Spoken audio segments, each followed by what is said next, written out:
Jekyll Island belonged to 100 men, and those 100 men controlled a share of the world's wealth that no private club before or since has matched. The membership roll of the Jekyll Island Club, incorporated in 1886 on a Georgia barrier island reachable only by boat, included the names Morgan, Rockefeller, Vanderbilt, Astor, Gould, Pulitzer, and Baker. Muni's magazine called it the richest, the most exclusive, and the most inaccessible club in the world. But the island's most consequential season was not a social one. In November of 1910, a small party of financiers and one United States senator arrived under cover of a fiction, a duck hunting excursion, and spent 10 days in the clubhouse drafting the legislation that would become the Federal Reserve System. They told no one. They used first names only. They would deny the meeting had occurred for more than 20 years. The island sits 7 miles off the Georgia coast, southeast of Brunswick, behind a maze of salt marsh and tidal creek that made it in the 19th century almost unreachable without a private vessel. It is one of the 4 Golden Isles, a chain of barrier islands stretching from the mouth of the Altamaha River to the St. Andrew Sound. And for most of its recorded history, it belonged to a single family. Christophe Poulandu, a French aristocrat fleeing the Revolution, purchased the island in 1792 and established a cotton plantation. His descendants worked the land for nearly a century. By the 1870s, the plantation economy was dead. The soil was tired, and John Eugene Dubin, the great-grandson, was looking for another use for an island that had become an expensive inheritance.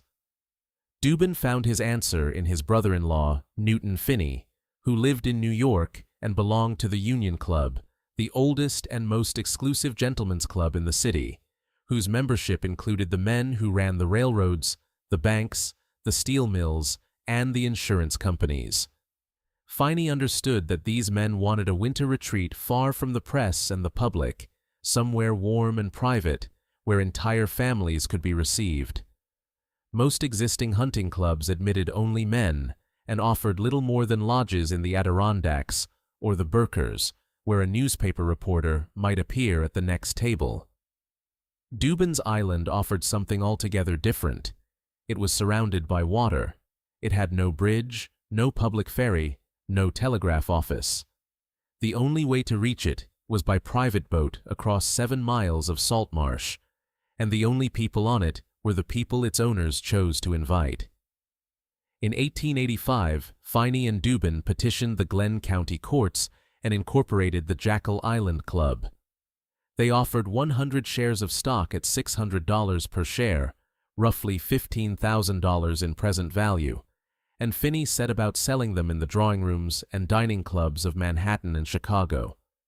He encountered no difficulty. Within months, 53 men had purchased shares, and the list of original subscribers read like an index of American industrial capital. John Papant Morgan, whose banking house had reorganized half the railroads in the country, and whose personal credit could move sovereign bond markets. Joseph Pulitzer, the newspaper publisher whose fortune derived from the New York World. William Kissam Vanderbilt, grandson of the Commodore and heir to the New York Central Railroad fortune. Marshall Field, whose department store on State Street in Chicago was the largest retail enterprise in the country. Henry Hyde, founder of the Equitable Life Assurance Society. James Jerome Hill, the railroad builder whose Great Northern Railway ran from St. Paul to Seattle. On the 17th of February, 1886, Finney signed the purchase agreement, and Dubin's family island became the property of Northern Capital for $125,000. The members selected Lloyd Aspinwall, a prominent New York attorney, as the club's first president, with Judge Henry Elias Howland as vice president, and they hired Charles Alexander of Chicago to design the clubhouse.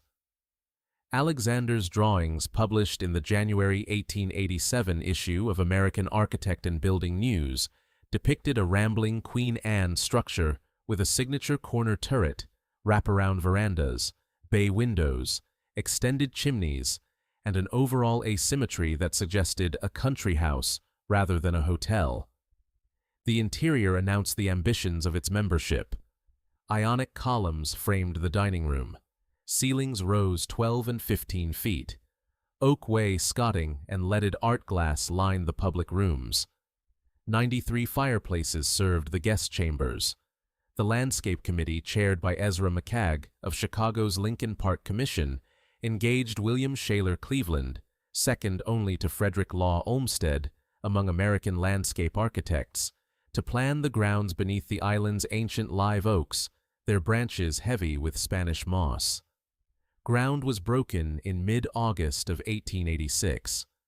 On the 21st of January, 1888, the Executive Committee arrived by steamer, and the Jekyll Island Club opened its doors for its first season. During those early seasons, hunting was the stated purpose. The club employed a full-time gamekeeper who kept the island stocked with pheasant, turkey, quail, and white-tailed deer.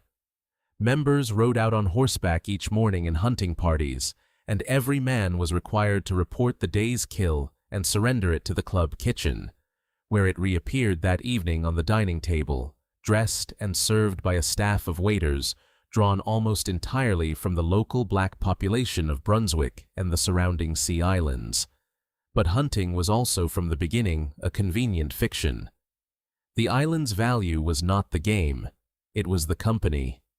Nowhere else in the country could a railroad president sit at dinner with the banker who had reorganized his competitor, the insurance executive who underwrote his rolling stock, and the publisher who could, with a single editorial, make or ruin his reputation, all in a single dining room with no reporter within 7 miles. The club imposed a strict cap of 100 members and enforced it for the entirety of its operational life. Admission was by invitation, only based on demonstrated wealth and social position, and the invitation carried an expectation that was never written down but universally understood. A member of the Jekyll Island Club did not seek publicity, did not discuss the club's affairs with the press, and did not arrive without the financial standing to justify the company. The annual season ran from January through April, when the mild Georgia coast offered a reprieve from the winter storms of New York, Boston, and Chicago. Members arrived by private yacht, competing informally over whose vessel was the most impressive, and the evening centered on a formal dinner in the clubhouse dining room, white-jacketed waiters attending tables of men in evening dress and women in imported gowns. The club was, in this respect, unlike the Union Club, or the Metropolitan Club, or the Chicago Club, all of which excluded families. Jekyll Island welcomed wives, children, and guests, and the effect was to make the island feel less like a gentleman's retreat and more like a private country governed by its own customs, staffed by its own servants, and answerable to no authority beyond its own membership rolls. The wealth concentrated on the island was without precedent in American private life. Morgan's banking syndicate had organized United States Steel in 1901 at a capitalization of $1.4 billion, the largest corporate consolidation in history. Vanderbilt's inheritance from the New York Central Railroad alone exceeded $200 million. Pulitzer's New York World had reached a daily circulation of 600,000 copies, the largest of any newspaper in the country, generating annual profits estimated at $1 million. Marshall Field's retail and wholesale operations on State Street in Chicago recorded $68 million in annual sales by 1906, and his estate at death was valued at approximately $125 million. Hill's Great Northern Railway ran more than 5,000 miles of track from the Great Lakes to Puget Sound. Built without a single dollar of federal subsidy, the only transcontinental railroad in the country that could make that claim. Henry Hyde's Equitable Life Assurance Society held assets exceeding $400 million, making it one of the largest financial institutions in the world. A frequently cited estimate drawn from contemporary press accounts held that the combined wealth of the Jekyll Island Club's members represented approximately 1/16 of the world's total monetary wealth at the club's peak. The figure may have been an exaggeration. It was not a large one. The club was not designed as a monument to leisure. It was designed as an environment in which the men who controlled the largest concentrations of American capital could conduct their affairs without observation. The inaccessibility was not an accident of geography. It was the point. The salt marshes and tidal creeks that separated the island from the mainland served the same function as the 100-member cap and the invitation on admission. They kept the world out. And for 6 decades, they succeeded. The Jekyll Island Club would never issue a press release, never host a journalist, and never publish a record of the conversations held in its dining room or on its verandas. What happened on the island stayed on the island, not as a matter of policy, but as a matter of architecture. Privacy was built into the landscape itself. Within 24 years of the club's founding, the clubhouse that opened for duck hunting and formal dinners would host the drafting of a new financial order in secret by men who understood that the public would reject the plan if it knew whose hands had written it. The island had been preparing for that moment since the day Finney sold the first share. But the clubhouse was only the beginning. Within a decade of its opening, the members would begin building private estates along the island's interior roads, and each cottage would declare in brick and marble and imported tile exactly how much of America its owner controlled. The first cottages appeared in the early 1890s, modest wooden structures set back among the live oaks built by members who found the clubhouse rooms sufficient for sleeping but insufficient for the kind of private entertaining that their business required. Within a decade, modesty had been abandoned. The cottages that rose along the interior shell roads of Jekyll Island between 1890 and 1928 were mansions by any measure, 18 of them in all, and they represented a combined investment in architecture and decoration that dwarfed the cost of the island itself. They were not summer homes.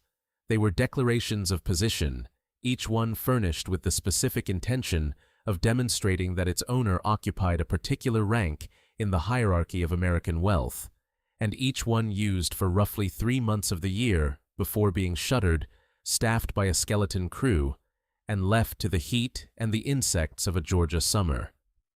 Hollybourne Cottage, built in 1890 for club member Charles Stewart. Maurice was among the earliest, its design an eclectic Tudor style, then fashionable for country estates. Sanusi, completed in 1896, was more unusual. John Pierrot Morgan and 5 other club members commissioned a 3-story apartment building containing 6 private suites, each with its own parlor, bedroom, and bath. And the name itself, French for without care, captured the ethos of the island better than any architect's drawing. Some historians consider Sans Souci one of the first condominium structures in the United States. Cherokee Cottage, built in 1904 in the Italian Renaissance style by Edwin Gould for his in-laws, the Schrady family, faced the Jekyll River with engaged columns framing its 3 doorways.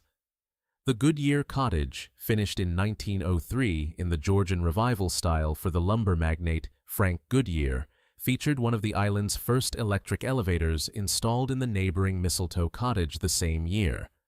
But the 2 estates that defined the island's character most completely belonged to the 2 families whose industrial reach extended farthest beyond the Georgia coast. The Rockefeller presence on Jekyll Island was established not by John Davison Rockefeller, the founder of Standard Oil, but by his younger brother, William. William Rockefeller was the quieter partner in the family enterprise, the one who managed Standard Oil's financial operations through his directorship at National City Bank, the largest bank in the United States, and the Rockefeller family's primary instrument on Wall Street. The cottage William occupied on Jekyll Island was called Indian Mound, named for the ancient shell midden of the Guala people on whose remains it stood. The house had been built in 1892 by Gordon Mackay, a Massachusetts industrialist who had made his fortune manufacturing machines for sewing shoes during the Civil War.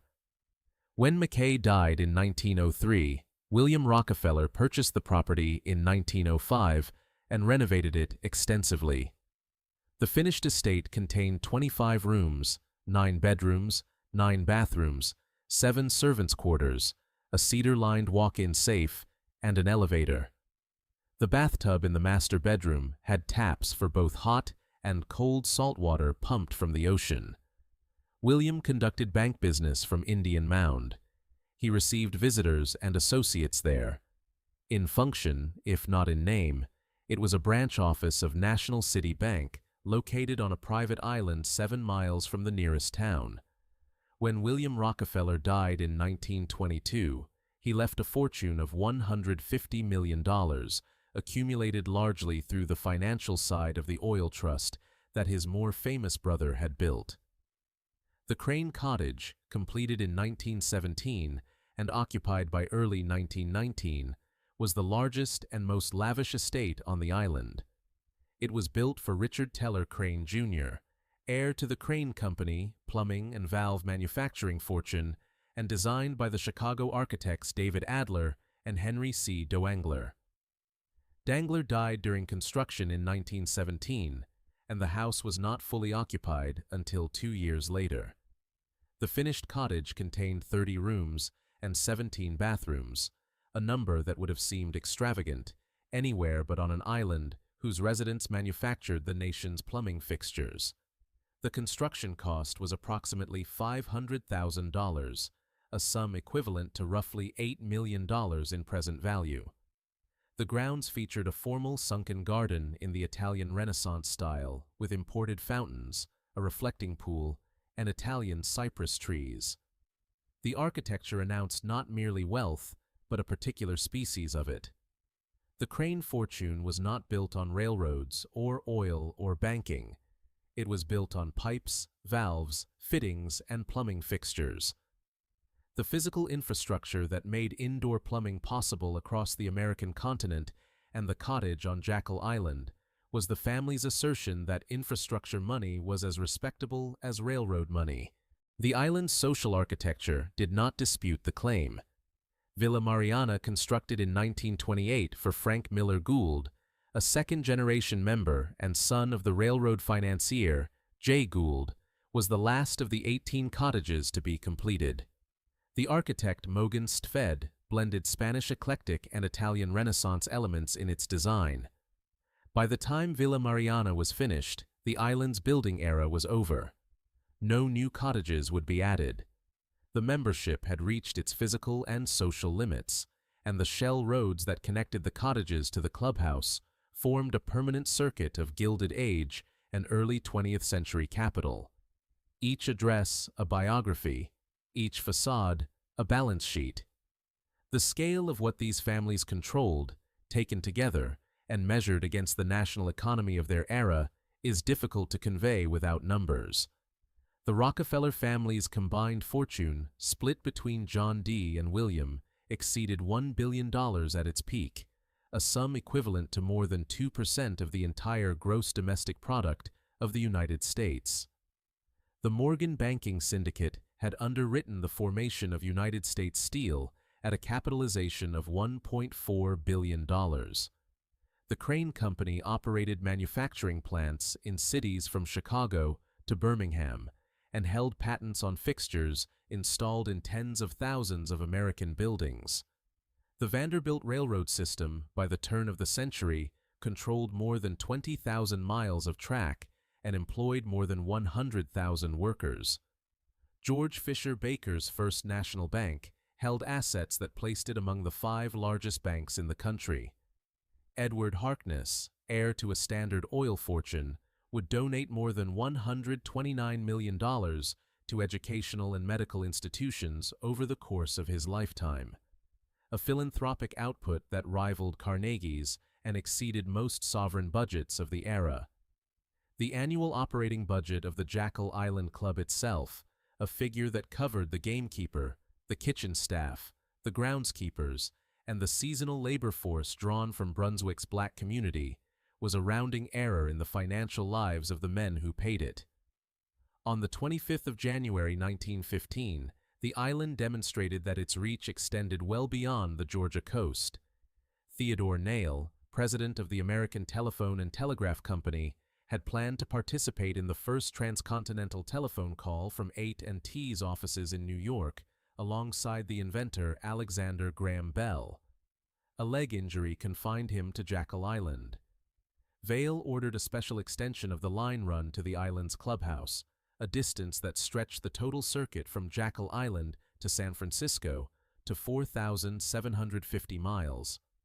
At 8 o'clock in the evening, seated in a parlor with J.P. Morgan Jr. and William Rockefeller standing nearby, Vail joined the call. Bell spoke from New York. Thomas A. Watson, Bell's former assistant, answered from San Francisco.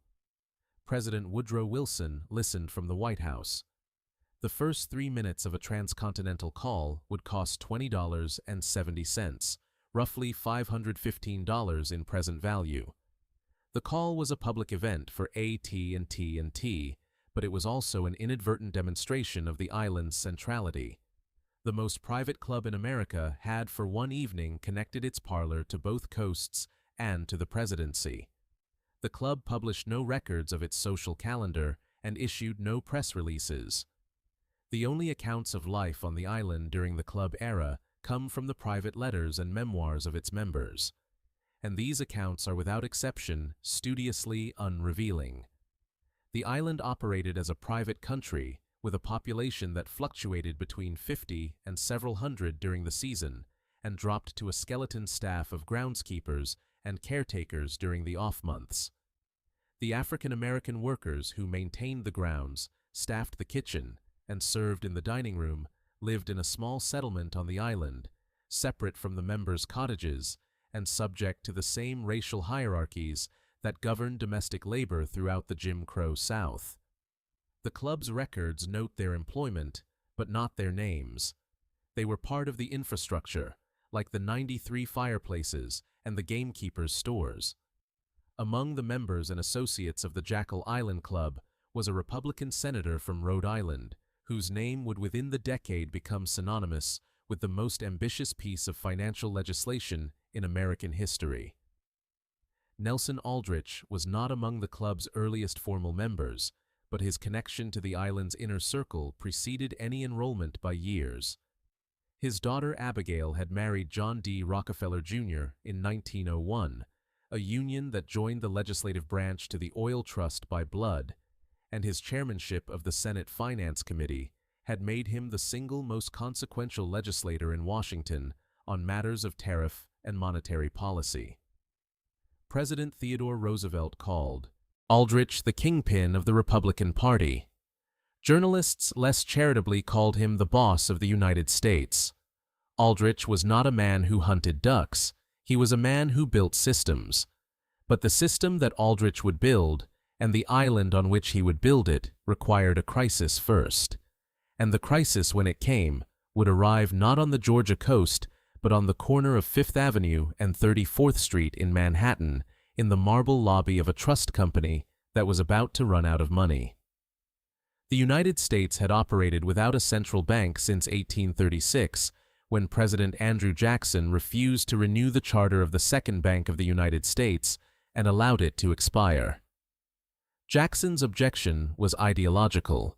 He regarded a central bank as a tool of Eastern financiers and an enemy of democratic self-governance, and he was not entirely wrong about the first part. For 70 years after the Second Bank's death, the American banking system ran on a patchwork of state-chartered banks, nationally chartered banks, created under the Wartime National Banking Act of 1863, and a growing class of financial institutions called trust companies.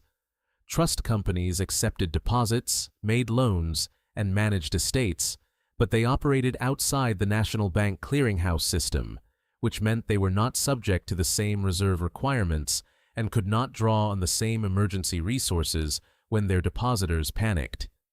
In the decade before 1907, trust company assets in New York had grown by 244%, far outpacing the 97% growth of national banks. They were the fastest growing institutions in American finance and the least regulated. The result was an economy of extraordinary productive energy and periodic catastrophic failure.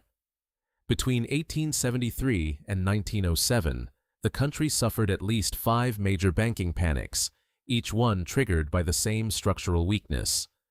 The money supply could not expand to meet demand. When farmers needed cash to move the autumn harvest, interest rates spiked.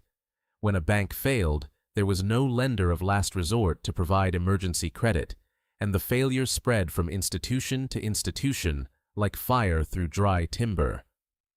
The Panic of 1907 began, as American financial panics so often did, with speculation.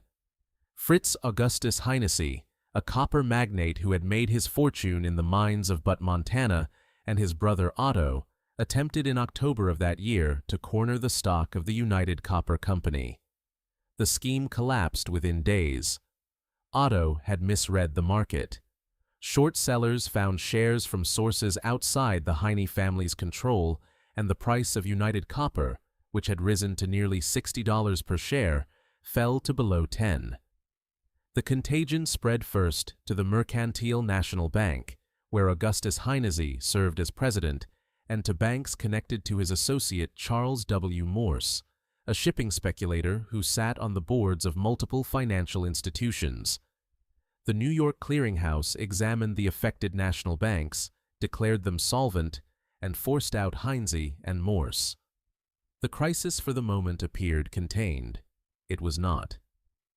On Friday, October 18th, word reached the financial district that Charles T. Barney, the president of the Knickerbocker Trust Company, had personal and professional ties to Morse. The Knickerbocker was the third largest trust company in New York City, housed in a Roman temple building designed by McKim, and White at the northwest corner of 5th Avenue and 34th Street. On Monday, the 21st, Barney's board demanded his resignation. That same afternoon, the National Bank of Commerce announced it would no longer serve as the Knickerbocker's clearing agent. The announcement was interpreted by the public as a death sentence. John Papant Morgan was not in New York when the crisis deepened. He was in Richmond, Virginia, attending the Triennial Episcopal Convention, and he returned to the city a day ahead of schedule. By Monday evening, his private library at the corner of Madison Avenue and 36th Street had become the operational center of an improvised rescue. Morgan convened George Fisher Baker, president of the First National Bank, and James Stillman, president of National City Bank. He assembled a team of young bankers to examine the books of failing trusts and determine which institutions were solvent and which were beyond help. The most important of these investigators was Benjamin Strong, then a vice president at Bankers Trust, a quiet, precise man who would within a few years become the first head of the Federal Reserve Bank of New York. Strong was sent to examine the Knickerbocker's books, but the time available was too short and the records too tangled to allow a definitive assessment. He reported to Morgan that the Knickerbocker's solvency was unclear. Morgan therefore refused to lend. On Tuesday, October 22nd, with depositors forming lines that stretched down 5th Avenue and around the block onto 34th Street, the Knickerbocker paid out approximately $8 million through its teller windows before suspending operations shortly after noon. The suspension was interpreted by the public as a verdict. If Morgan would not save the nicer must be beyond saving. The panic until that moment contained to a handful of institutions became general. The numbers tell the story with a clarity that narrative alone cannot supply. Runs spread from the Knickerbocker to the Trust Company of America, whose deposits of nearly $60 million began hemorrhaging at a rate of more than $13 million in a single day. Over 2 weeks, the Trust Company of America lost $47.5 million in withdrawals. The Lincoln Trust faced similar runs. Interest rates on call loans, the overnight credit that kept the stock market functioning, spiked from 9 to 12% to 70% in a single day, then to over 100% by Thursday. And at times, there were no offers at any rate. The The New York Stock Exchange, from its January 1906 peak through November of 1907, fell nearly 50%. Secretary of the Treasury, George B. Cortelyou, deposited federal funds into New York banks, eventually committing $100 million in loan certificates. And it was not enough. John D. Rockefeller, the richest man in the country, pledged $10 million of his personal fortune and told the Associated Press that he had faith in the underlying conditions of the country. The statement did not stop the withdrawals. On November 14th, Charles T. Barney, the former president of the Knitzerbacher Trust, whose connections to Morse had triggered the first run, shot himself at his home. He died that evening. Morgan's response, in the absence of any institutional mechanism for managing a banking crisis, was to become the institution himself. He organized a series of emergency loans to the Trust Company of America and the Lincoln Trust, working from the East Room of his library, while runners carried messages between his house and the offices of the major banks downtown. He negotiated over several nights a $25 million rescue pool funded by the presidents of the surviving trust companies. The negotiations were contentious.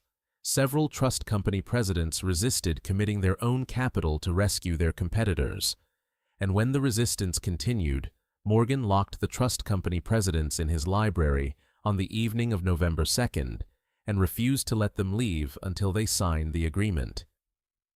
The doors were not opened until nearly 5 o'clock in the morning. He brokered the emergency acquisition of the Tennessee Coal, Iron, and Railroad Company by his own United States Steel Corporation, a transaction that required and received the personal approval of President Theodore Roosevelt, who set aside his trust-busting principles for the duration of the crisis.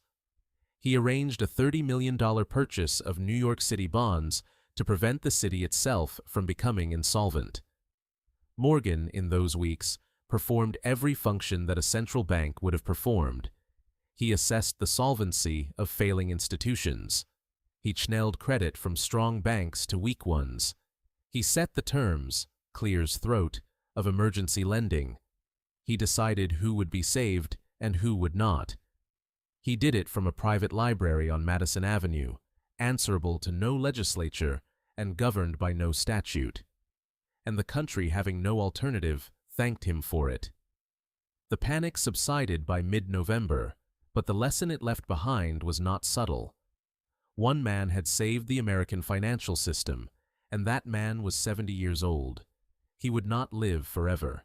He had operated without a mandate, without a budget, and without any legal obligation to act. He had also, in the course of saving the system, acquired the Tennessee Coal, Iron, and Railroad Company for United States Steel at a price well below its market value. A transaction that enriched his own corporation while resolving a crisis that his own decisions about whom to rescue had helped to shape.